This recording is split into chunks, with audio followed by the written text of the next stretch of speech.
All right, yeah. Go ahead, Christian. Hey, welcome. It's Checkpoint Podcast. It's been a while. My name is Christian. I'm here with B-Chan, Fire Skull, and a giant throbbing chode. Hey, Justin. A giant throbbing chode. I appreciate that. Thank you. Just for reference, guys, for this week, I'm just gonna do something a little bit different. I'm gonna stream my screen just so we can all be on the same page. If you guys ever want to look something up, but that's just an optional thing. But sorry, Christian, go ahead. Oh, okay. Oh no, thanks for letting me know. This will be a little interesting because we're going to talk about some non-game stuff and talk about some USC stuff, along with yeah, I know the big USC, the big 3 letters we're not supposed to say. Usk. The big Usk. But I also wanted to see if anyone had like some gaming stuff to bring in. I know Halo's a big thing. I wanted to bring it up. Halo, I know Dom is Division 2, vibrating. Anthem still shit. I mean, that's our Anthem report right there. Yeah, we have one sentence on Anthem. That's it. Can I just say something a little bit about Anthem? Is that okay? So of all the people here, I'm the only one who's actually played Anthem. I can say it's gotten worse. I've The played experience has gotten worse. Like at first I thought that maybe if I just give it a little more time, I'd grow into it, but no, it gets worse. Like there's just so many more bugs popping up now. Like I don't, Dom, you remember some time ago we mentioned that Anthem had like a good foundation as a game, just a good base game. No, there's so many bugs popping up now. Like it's just getting worse. It's amazing. The Division's staying about the same. Yeah. Yeah. That's good. That's actually very hopeful in 2019, right? Seeing as all these games are just getting progressively worse. I don't know if you guys saw the post that I put up, but one guy on the Division Discord said that for him, he feels that the Division is the best buggy game we've had in a while, and I cannot disagree. Like, yeah, it's a good buggy game. I have some questions about that. Is it just that it's still buggy, but its base right now is so high? It's just good. And also, like I've only I think had one small bug. There aren't as many big bugs. Yeah, it's not game breaking. Yeah, exactly. You're not gonna have the game crashed 3 or 4 times. It varies from person to person, which is the best part. They don't have an overarching bug. They have like a lot of small bugs that plague different users. So I have a bug that makes me crash when I enable DirectX 12 rendering, which is decently big, but I had to troubleshoot that myself, and it was kind of annoying. But I can play the game, and it's still really fun. So when you troubleshoot it, is it like gone, or is there still like an issue that you have to wait for that? Yeah, so when it was on, I was crashing once every 3 minutes. Now that it's off, I finally got to play like an actual hour and a half to 2 hours of gameplay. Oh, and no crashes. Yep, uninterrupted, so it's good. Oh. It's good now. Nice. So I have not played any of the Division, but I've seen footage, and it's getting my attention a lot more. It just seems like they solved a lot of problems, mostly in the bullet sponge combat that was a previous Division. And I think I've just seen more shots of what it's like to play a game based in DC. And for me, I'm very much like, I love being able to play in different cities. Like one of the reasons why I like Watch Dogs is because it's a Bay Area. It's different. But you remember our disappointment for Watch Dogs 2, right, Christian? I was actually more on board. I wasn't super against it. I was more disappointed that like Berkeley wasn't in it. Yeah, no, like, same. Like Berkeley and Oakland, it was just super. Yeah, I mean, Oakland was like incredibly downscaled. Even San Francisco itself was still pretty downscaled. There were some parts I was like a bit unhappy with, but overall, I'm really happy that the game exists. And I think it's way better than like the first one. Yeah, it's a shame they should have left Oakland as is. There would have been just as many bullets. Yeah. So that part of Oakland's like 3 blocks oh god. Dude, I know. Yeah. I didn't live there, but I lived close enough. Hehe, memes XD. Oakland is a bullet. What level are you, B-Chen, Jay? I'm level 4. I think Brian's level 7 or 6. I'm level 7. And I guess Drex is 2? Okay. Oh, I'm 8 apparently. Clicking a beach and screenshot. I am a high So there is a problem with grouping up with people in Division 2. The scale. It is really hard to group up with someone who's higher level than you, because the enemies will scale to the highest level. Yeah, I think that happened in Division 1, but that did. it's funny. It's funny. It's apparently some people are considering it an exploit right now, because when the whole game scales up to the highest level person, all the mission experience also scales up to that person. So let's say you have a level 30 person complete a mission for you, you will get level boosted to all hell. So That's just that an exploit. See, it does ruin the game experience though, because I feel like the most fun I had in playing Division 1 was exploring. Mm-hmm. Like, so I think you'll like that, Christian. The sport's great. The weather system's awesome. Yep. The city actually feels populated, but not in a chaos, anarchic way like Far Cry. It's more like people seem to have things to do. They have intentions and motivation. There's like actual. They say stuff that like life. is cool. Yeah, like you'll run across a team that was foraging for water, fighting a team that was defending some gas cannons.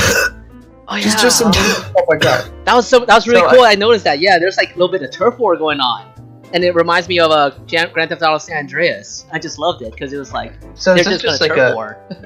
combat instance in the open world, non-mission based. It's just there happening dynamically. Yep. Correct. Okay, I love when that happens. Yeah, I just love the little moments that make you feel like, oh, this is like a real functioning city, or used to be a city. It definitely does a good job at that. And all of the missions for the main story are, in my opinion, through interesting areas, which I was really worried about with the Division being, a real-life based game. But they do a really cool job of mixing up interiors, exteriors. Like, I just played a mission through a museum. I was going to talk about that. Yeah. Because I saw an article on that in Kotaku, and it just looked like, just reading it sounded like the funnest thing, because I just flashed back to just going to the museums I've gone in the past, and what a firefight in it would look like. Oh, dude, so fun.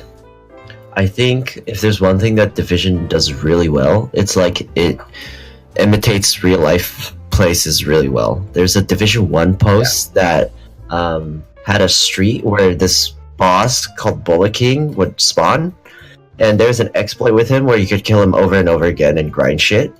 And so someone found the street where he was located in real life, and they made a memorial for him, and it was exactly the same as the in-game location. It looks exactly the same. Let me find it. So, are the cities in the Division series, I guess, all modeled directly off, or like on a scale by scale basis off their real locations? I'm actually really curious about for DC, because I read that it is 1-to-1 for DC. So, Dom, do you have any friends you've talked to who's played the Division in DC who can confirm? Yeah, he said if it wasn't 1-to-1, it looked close enough. Oh, wow, okay. He said it was more like your FOV and stuff that made it look a little weird.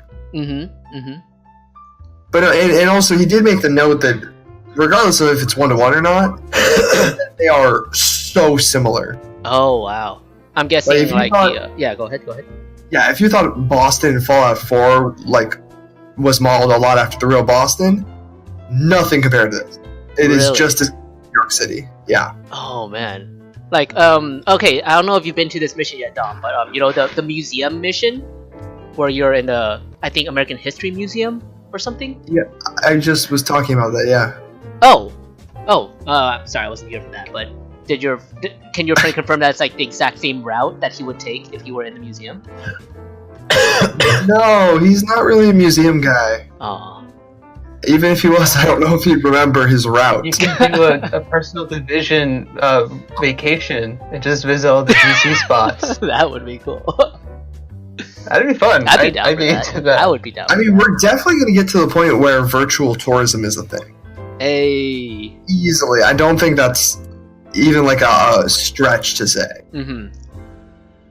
Because eventually, we're gonna have a good enough simulation that you can feel like you're there. That would be.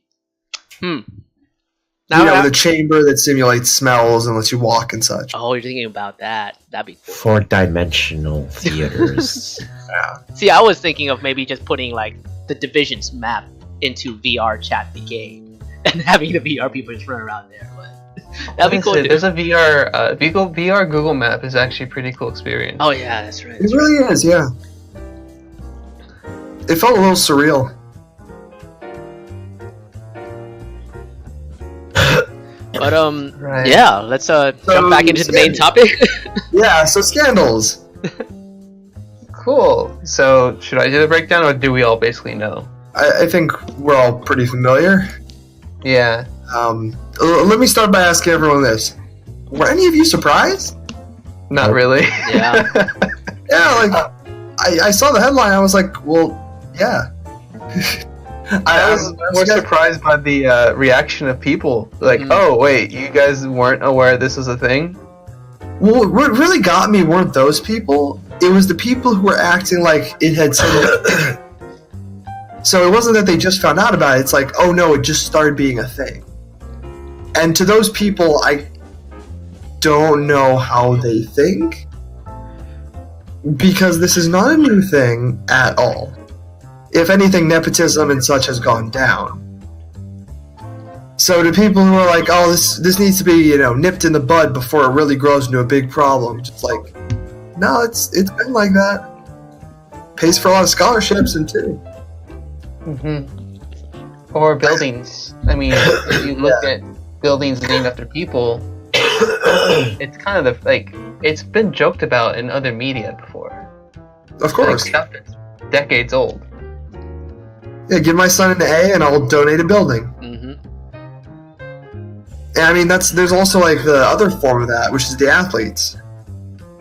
Like, there are plenty of people get into D1 schools because of their athletic ability, pushing out someone with better academic ability. Right, and yeah, go ahead. I find myself at least respecting that because that individual work to that level of performance, and I see the school puts value in that, and yes, it's shitty that another person academically isn't there, but at least I can put them in a better light than this individual who literally faked that. Yeah, they faked being in a sports team. Yeah, so wasn't that the... Okay, so, by the way, about this scandal, aren't there, kind of two parts to this scandal? Just to confirm, so there's people finding out that there's money being handed under the table. And then there's, like you mentioned, Christian, the people pretending to be good at sports, trying to get in. I think the second part is realizing it's a bit of a service people are paying for.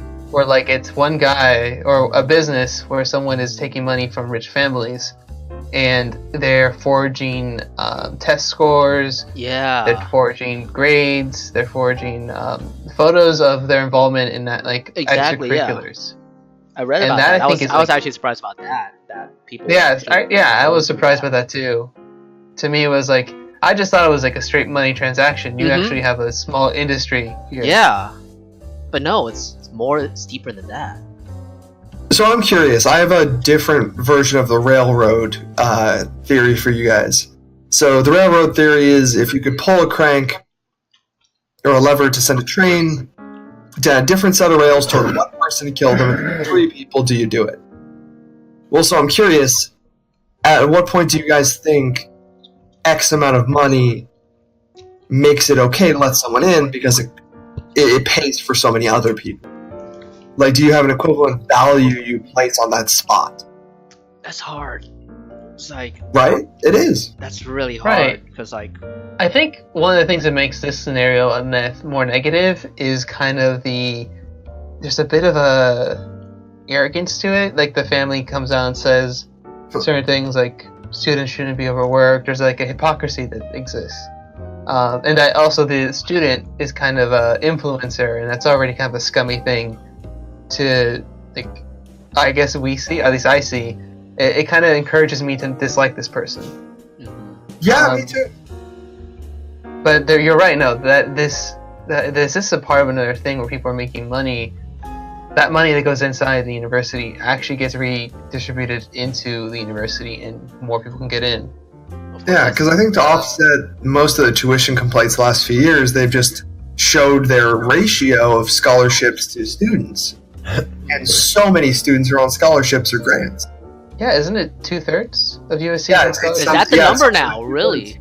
Yeah, it's something like it's been a majority for at least 6 years now. Oh man. So I mean, when you have a situation like that, it also comes into the conversation to me, where we're also talking about sports programs and like how many resources the school dedicates to the sports programs because it brings in people, because it brings in money. Mm-hmm. Like, to me, I see that as a very similar relationship. Because, like you said, Chris, they have athletic ability and that's why they got in, but that doesn't give them a pass when they fail for academic ability, but aren't let fail. Right. Hold up. Sorry, I want to research something and post it. Yeah, no worries.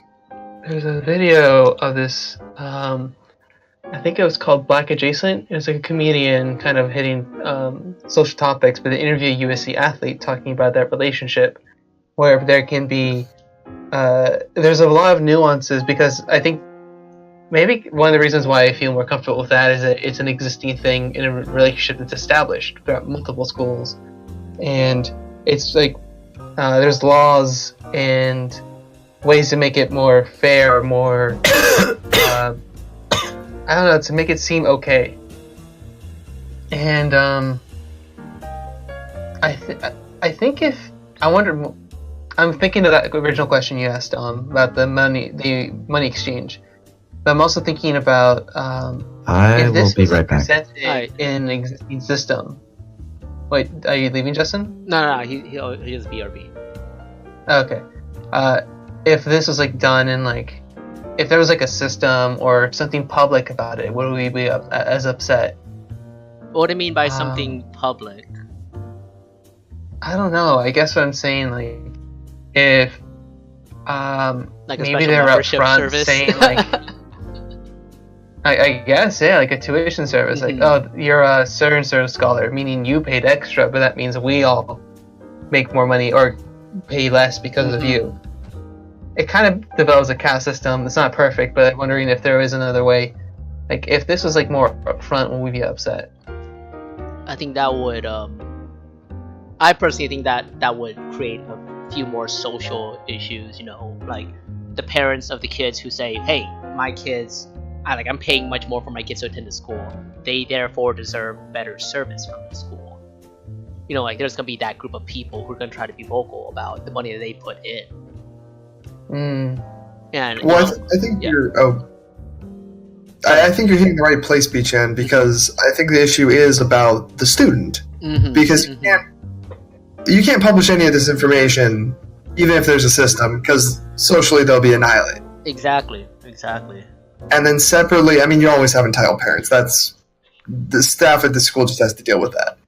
But that also doesn't mean that the student asked them to pay for it. Like, maybe the student thought they could get in just fine themselves, and if they couldn't, they didn't want to, but then their parents paid, and then they got the acceptance. Yeah, that would lead to a lot of social issues, like potentially a lot of bullying, more bullying than what we have so far. Well, I was more taking it from the angle of them and their parents. Because the first angle is where the social issue, where other people find out about this.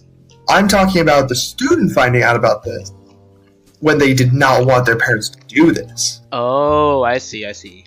Because a lot of parents don't listen to their kids when they talk about this stuff. Right. Or the kids just stay quiet until they graduate and then they be more vocal. That would create a lot of familial fallout then. Yeah, a lot of friction. That would be really troubling, actually. So, if you can't do it on the student end, then maybe you could be more transparent about where the money for scholarships comes from, and maybe have the alumni network set up a better kind of conduit for donations. Because right now, I think it's only, I want my donation to go to X department or X program. And I don't think that information is, classified in any way by the university.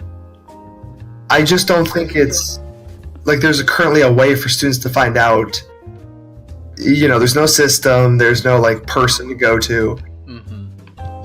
It's not very well publicized. Like, No. except for the names on our buildings, on the UC buildings. Like, there's no like list that says this alumni donated this, that alumni donated this much.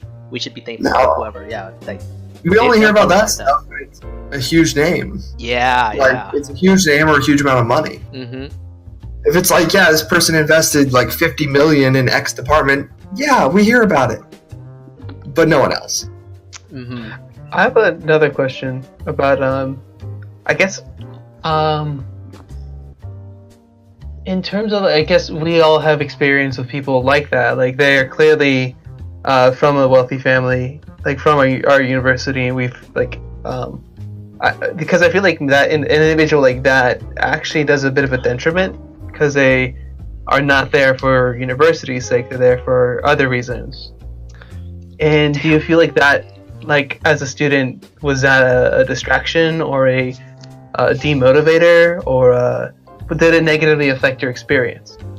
I didn't really care. For me at least, actually, I really want Justin to be here for this, because he's the one. Can we hold off on this for a little bit? Oh no, Okay. JC, are you here? Mm-hmm. Perfect, you came at the right time. Christian, repeat your question. So my question was, like, as an individual who went to UC and probably met students who were kind of like this, where they probably got in only because of their family's money or name or whatever, and if they were like, was there any like negative experience you had with them, or were they somehow impacting your experience at USC in a negative way?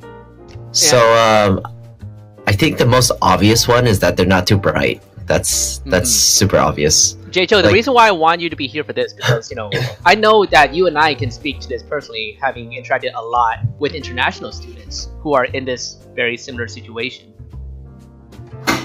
right? International students, who just come to school sometimes off of their parents' money and just play games and barely go to class. I do believe that international students, though, do have the capabilities to be at USC, because there's so many international students that want to go that they get to pick which ones are rich, but also which ones are capable. So, but yeah, I'm talking about like the rich ones who you see partying all the time, like rich white kids with a lot of nepotistic. I'm talking about like the rich Chinese kids, the rich Chinese kids who come and just play games all the time. Okay, specifically FOBs? See, that's not what I experienced. I experienced that a lot of the well-off, fresh off the boat Chinese people, they're very hardworking in class, but you can definitely tell that they live a lavish lifestyle outside, but they're still very much like Chinese, they're frugal, they go grocery shopping for Chinese things, and they cook their own meals even though they're rich as fuck, and they drive like 2018 BMW models. I knew very different rich Asians than you. I don't. Maybe same. Yeah, like they don't even resemble share our rich Asian stories. Maybe right. See, the Asians that live in front of my house, they're like they drive some new ass cars. I saw a Ferrari that was frequently parked in front of my house all the time. There's a BMW that's always freshly cleaned, and it's like probably a 2018 model. But like, these people definitely can live super lavish lifestyles, but they don't seem like they do. That's actually interesting, because the rich Asians I was thinking, at least when I was living in Gateway, at least when I've talked to Harrison about it, are the ones who literally show up to one class, don't go to any more classes, don't do homework, and say that, well, I don't need to get anything above a D in this class, because when I go back to China, I'm already gonna be like a VP in my parents' company. Yeah, like when you mentioned getting groceries, that was the part that really did not strike the right chord with me. Because one of the things that I noticed is international Asians always going out for food or ordering food. Like all the time. When I do not have the money for that. Most people I knew did not have the money for that. But maybe But they get LA Cafe every night, and like shit like that.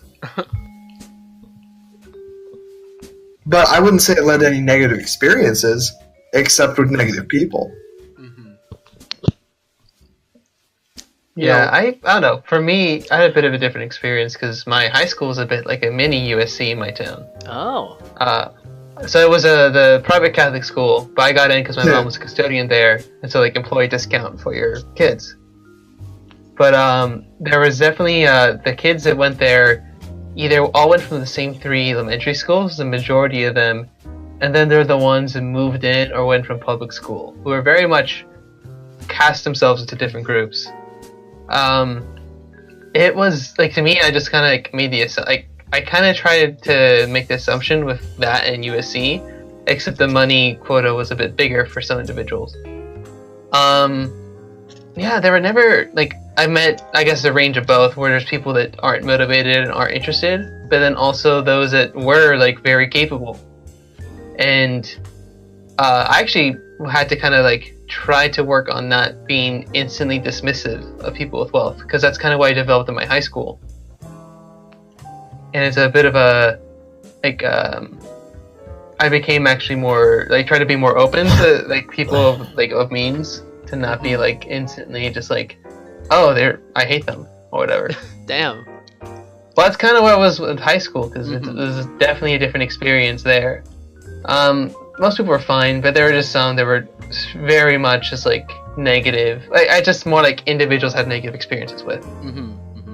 I can see that in high school, especially like with high school kids just trying to flaunt their money and all that kind of jazz. I could definitely see or that. doing it in however they do it, whatever. I guess for me, I don't know, this story made me think of like other people who were roommates of other like individuals that were extremely wealthy or whatever.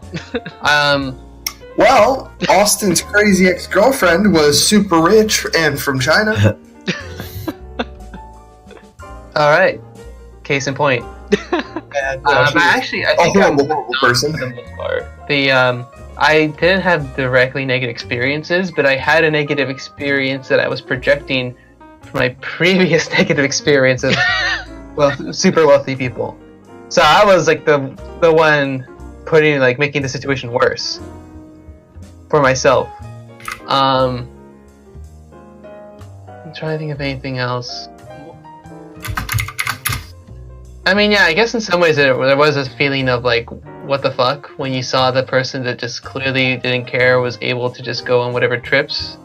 Like, I remember I sat next to this one girl who was always browsing very expensive boutiques, like during like class, and it's just like very. Was it like more $6,000 bags and stuff, kind of?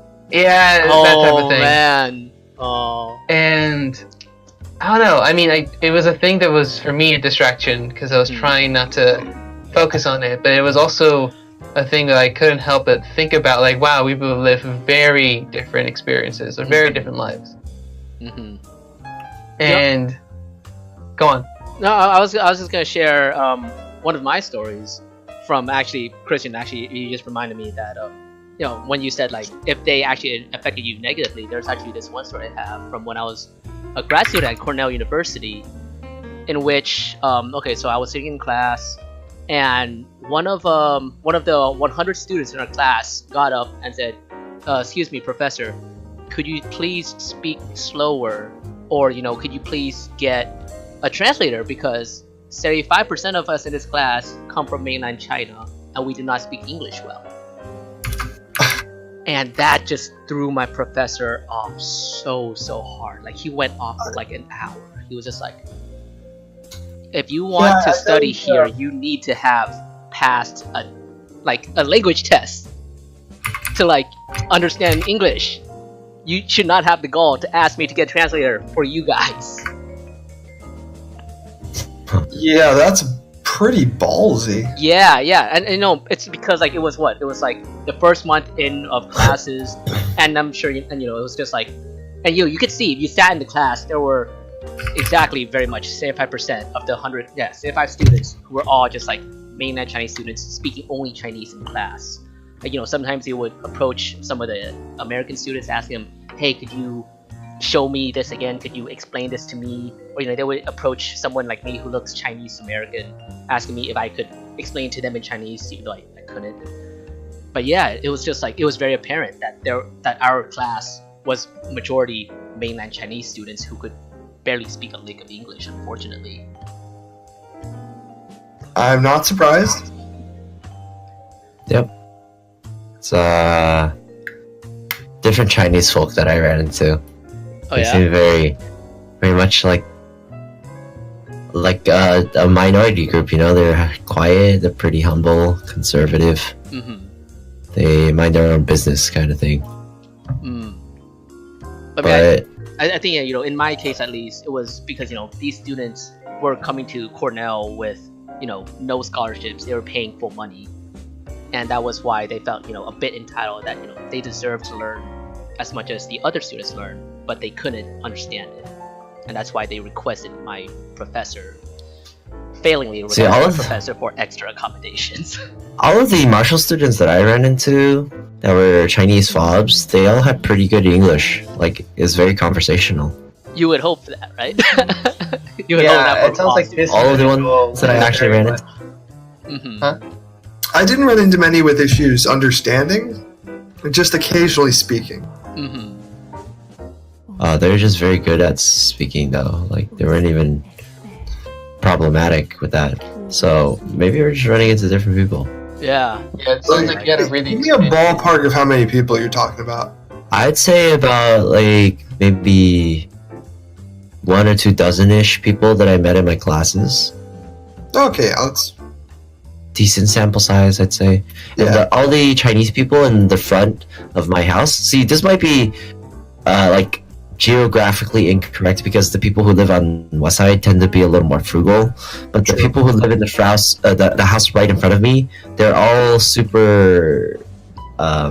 They're the people who grocery shop, with all the rich cars and everything. They drive out to Monterey Park and they they do grocery shopping. Oh man. Probably for comfort foods, but they still do it. Mm-hmm. yeah, no, fair enough. Do we want to move to Halo or? Yeah, we have some time. This Yeah. is Sounds like you really. I think we all kind of had the same idea. I think because we all went to USC and had Mm-hmm. knew this was kind of a thing, it was not too much of a surprise. I mean, I I'm feel still trying to think of the money. You tell me someone rich paid for their kid to get into a college, you're not gonna have to try hard to sell me on it. Mm-hmm. Right. By the way, did you guys do you guys know how they caught, or how they kind of caught this kind of thing going on at USC? I hear it was some wiretaps actually. FBI was involved, I think. Oh. Yeah, they got some sort of notice, tap the phones, etc. Oh man. So I just kind of It amounts to a pretty high degree of fraud, so Mhm, it's not too mhm. surprising. I just wondered Right. what took them so long to kind of bring this to light. Well, did you see how many people are involved? Yeah. Rich, powerful people. Even just going after them and naming them publicly is not something that happens very often. Right. But yeah, it's just the fact that there's so many already. It's Well, there you go. That's why it took so long. You have to prep well enough to get past their lawyers. oh man. I mean, people are prepping for that Mueller investigation. It's been kind of hyped up like an event now, because it's been it takes time to make sure you have your legal shit together. Yeah, when you're going after 4 or 5 billionaires and then more multimillionaires, yeah, they're gonna have decent lawyers. Based on how good the lawyers are, have you guys seen the updated news that it seems that there are some people whose kids are gonna stay admitted. I'm not surprised at all. Yeah. I know that the We Full can't- we House can't daughter confirm. dropped out. Did she drop out? She dropped out. The one that was on the USC admission officer's yacht. Oh. Yeah. Wow. Which is fucking hilarious, man. Right. That's an Onion story. That really is. It's who was the head of what was the scandal with the head of the dental department? I don't know his name. I know what Wait, you're you're talking about the meth guy? Mhm. That's right. It was That was the school of medicine. If I remember, Like, that there was was- a guy with drugs, and then the first guy was prostitution, and then it was the guy with drugs. Is that it? Oh, right. Dental was prostitution. Medical was drugs. Yeah. There you go. That's a combination. That was. Oh man. It felt like such an Oh, onion man. article title, right? Like, oh my god. One after the other too. God. USC dean solicits prostitute, which also in so many places it would not be even a scandal to solicit prostitution, but here in America, it's enough to get rich white people looking down their noses at you. Yeah. Mm-hmm. God, that's So Halo. yeah. Dom, do you want to go ahead? Yeah. Halo on PC. The Master Chief Collection, dude. Dude, so damn. okay, first of all, I want hats off to the fact it's coming also to Steam. Mm-hmm. Would have been so damn easy, so easy for them to make it Microsoft exclusive. No one would have been mad, relative to the way the internet works. People would have still been overjoyed it was coming to PC. Doing the progressive rollout makes plenty of sense. It'll make people more happy. Keep quality control at a high level. Wait, rewind. Wait, progressive rollout? Let me pick up a call. I'll be Yeah, back. you got it. Sure. Wait, progressive rollout? So what they're doing is they're rolling it out in chronological order in universe. So the first they're going to roll out is Reach, then 1, 2, and 3. Oh, okay. How long between each game?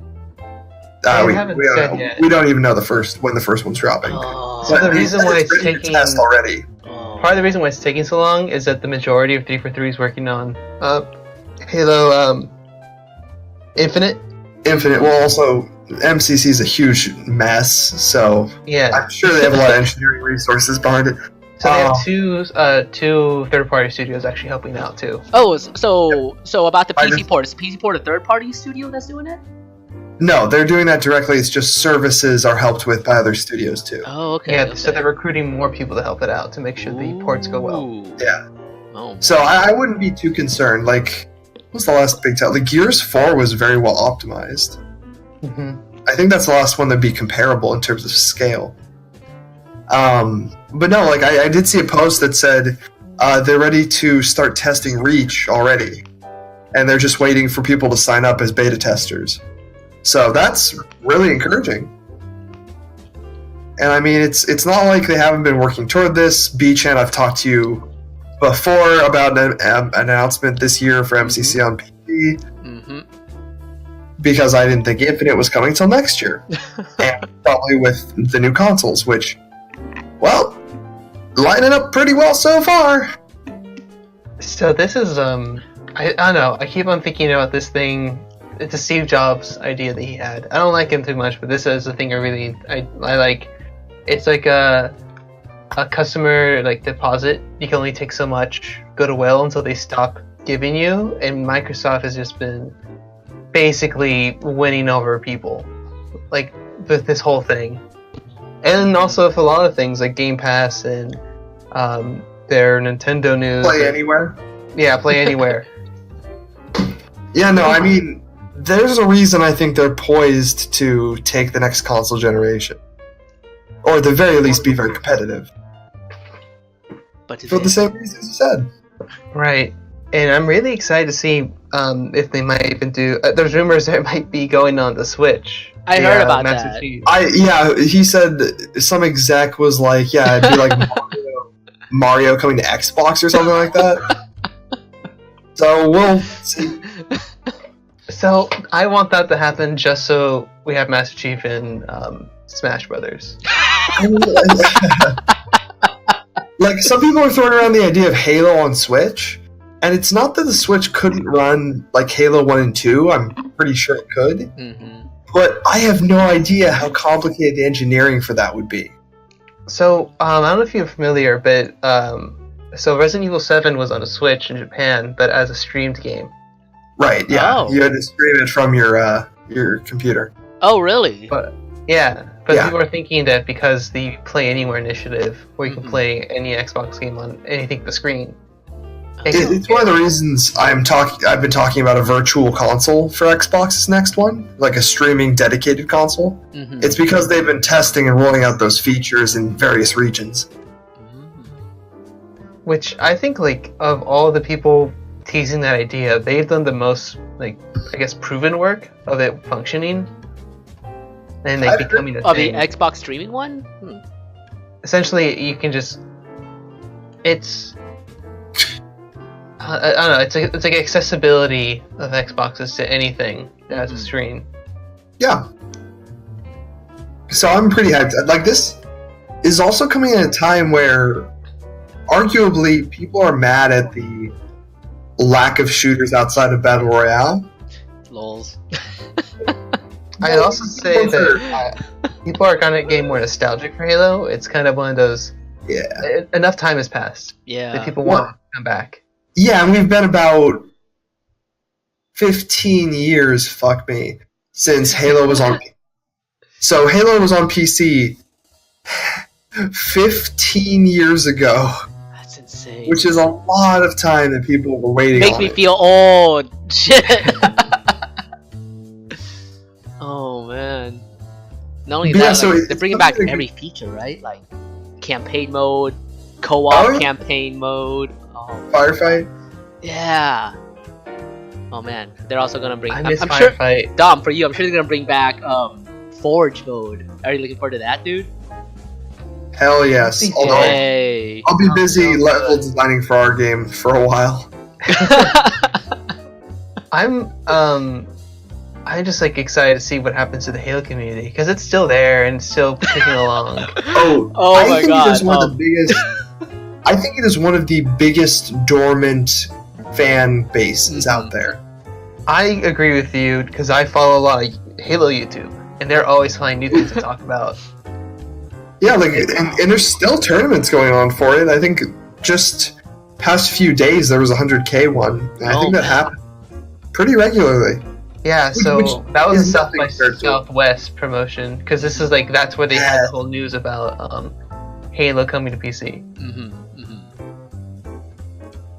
Yeah, so I mean, I'm really excited for that. I really like the progressive rollout gives me a lot more confidence in their quality. Like ever since launching Halo 5, 343 has been pretty good about not being too buggy, not having too many network issues. So I'm hoping the transplant to PC doesn't cause any. Dom, I actually have a question for you about the Halo community. I mean, I don't know about you, Christian, if you were a big like Halo 3 community person, but I've seen the memes, of people talking to their friends back in 2008, being like, "We'll be friends forever, right?" And their Halo friends saying yes, but then they never get in touch anymore after that. Do you think are you gonna revive your Halo friends, Dom? Do you think that's gonna see a comeback? Oh, I don't have the time for that, man. I don't know. I was not a big online person. Like I play a lot of Halo online, of all, like more than any other like game or community. But I was always just like random matchmaking. But for me, I'm more excited for doing split screen, like multiplayer. Oh man. Hell yeah, man. That's why I used MCC before. Bread and butter. Also, the reason I haven't played Reach in forever. It's because it wasn't on the MCC. Right. I'm excited as again, maybe this is a thing that it already is, the idea of having to just do playlist of multiplayer but going through different maps from different games. Yeah, that's already in the MCC on console. I'm just happy. Actually, Brian, I did forget, so one of the groups I used to help run, Blackwater Ops. I remember the one you showed me your art for, right? The signatures. Yeah. I forgot about that. Yeah. So that one, when it shut down, like a lot of the people running it just joined a Facebook group. Oh. And when this announcement was made, there was the first post in there for like 3 years. With all of us chiming in to go, yeah, Halo's back. Aww. So, I mean, that's just adorable. Or, you know what I mean? Like, oh, that's just so wholesome. No, that's so wholesome. Oh, man. So I'm looking forward to a lot of experiences like that, and we'll just see how 343 does, because this is their chance. This is their chance to make a gigantic fan base. Yeah. Oh my god. Right. I feel like Halo kind of came out at a time when I think people are not as digitally inclined, or like the fan bases were not as.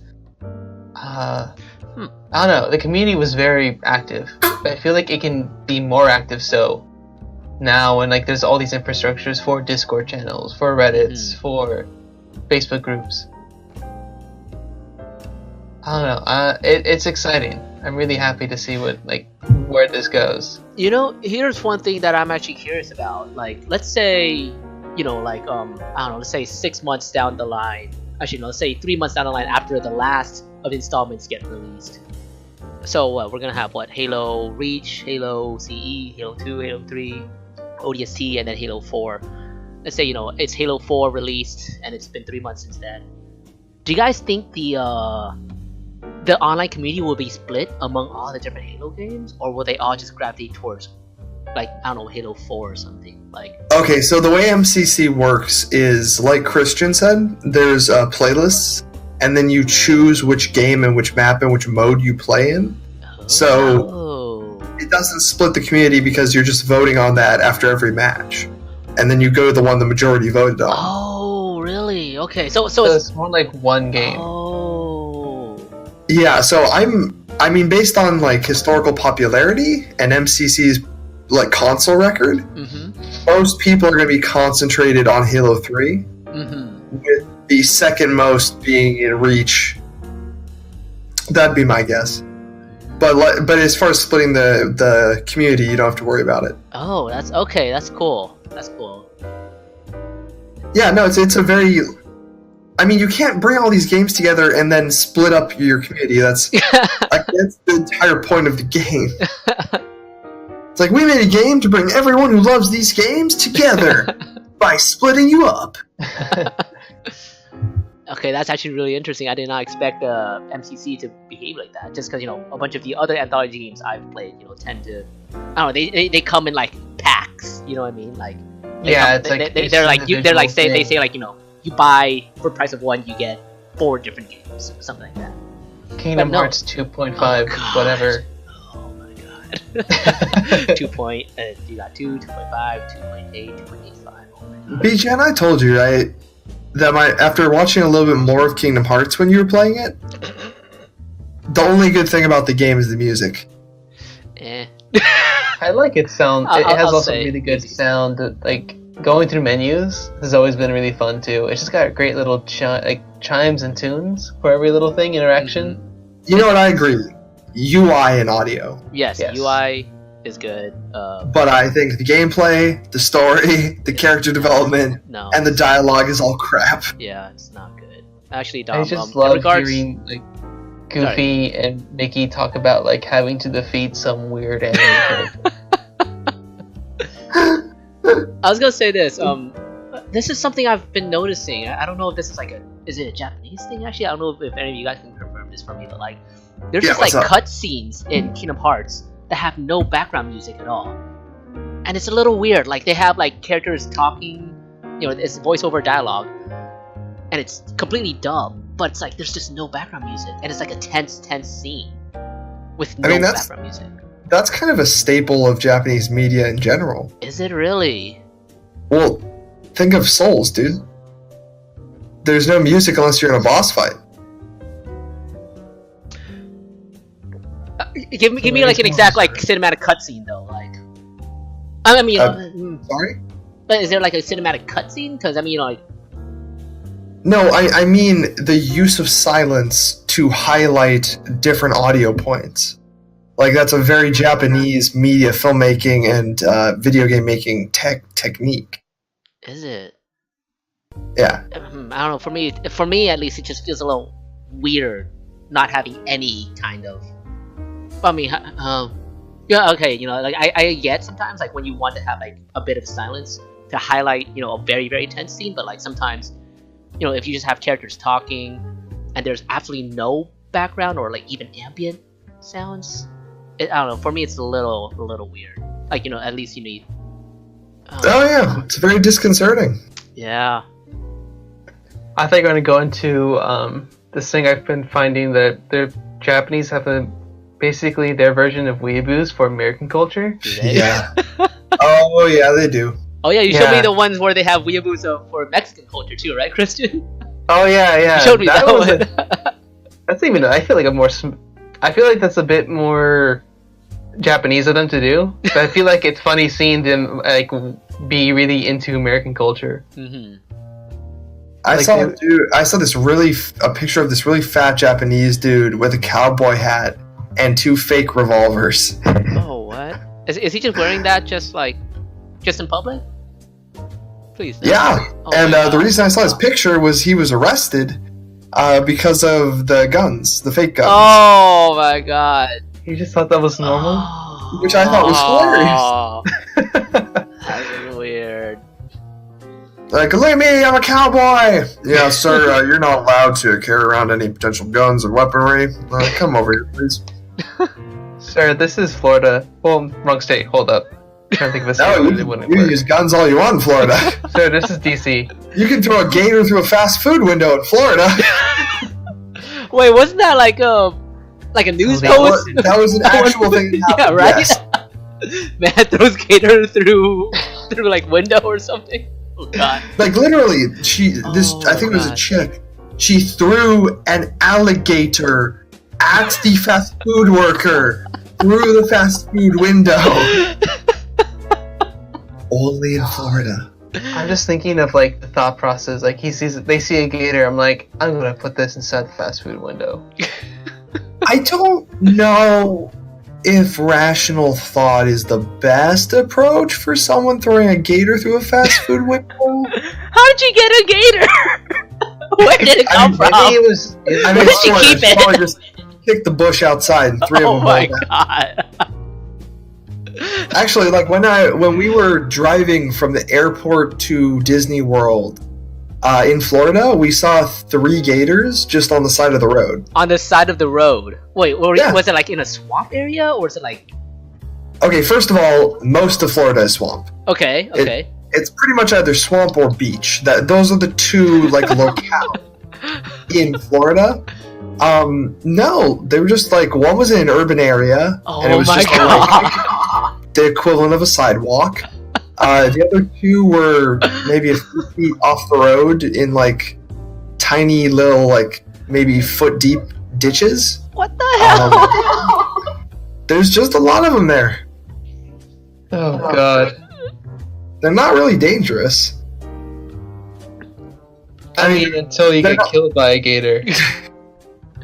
Okay, I'm gonna look up how many fucking alligator deaths there were. It's Florida, so it's gonna be a pretty distinct List number. of fatal alligator attacks in the United States. We have 1, 2. We had 2 in 2018. We had Okay, 2. I'll take it back. They were I'll both pet the alligator next time. they were both mid-40s, female. Ironically, one of them's name is Shizuka Matsuki. Wow. Wow. She was dragged to death and dismembered while Oh, walking God. dog. Wow. Damn. And the other girl was also dragged to death while walking her dog. Oh, Klein was attempting to protect her dog when the alligator pulled her into the lagoon. The dog was unharmed.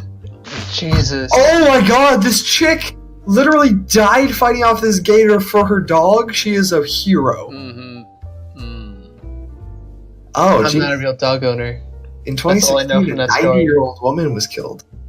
By a gator? Well, they said she died from multiple sharp and blunt force injuries that are consistent with an alligator. But I'm guessing the alligator was not near her? Well, no, I think it was they didn't find her body until a while Ooh. later. God. Also, All right. two of I'm gonna the end the podcast other 3 now. I've just mentioned, only 1 is in Florida. 2 of them are in South Carolina. Wait, what? Yeah. How? Like, oh, never mind. I feel like South Carolina is actually worse than Florida. We just don't pay attention to it. I mean, if it helps, out of the 1, 2, 3, 4, 5, 6, 7, 8 in the 2010s, a solid 1, 2, 3, 4, 5 are in Florida. So it's still the majority. And we've got 1 from Texas and then 2 from South Carolina. How did I get enough? I guess Texas is close. Yeah, never mind. Just walked all the way from Florida to Texas. Let's make some news here, guys. Well, Texas is also next to Louisiana, which I imagine is a giant bayou. Yeah, let me look up because I would assume it's in eastern Texas, but let's see.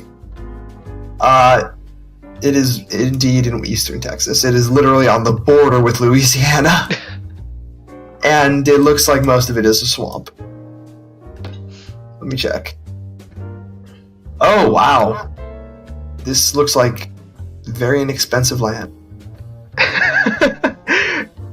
Alright, I'm gonna end the podcast now. That's also a good plan. That's Dom, that's Brian, Justin's out. This is the podcast. Bye, don't get eaten by an alligator. Yeah, fuck alligators. Good podcast.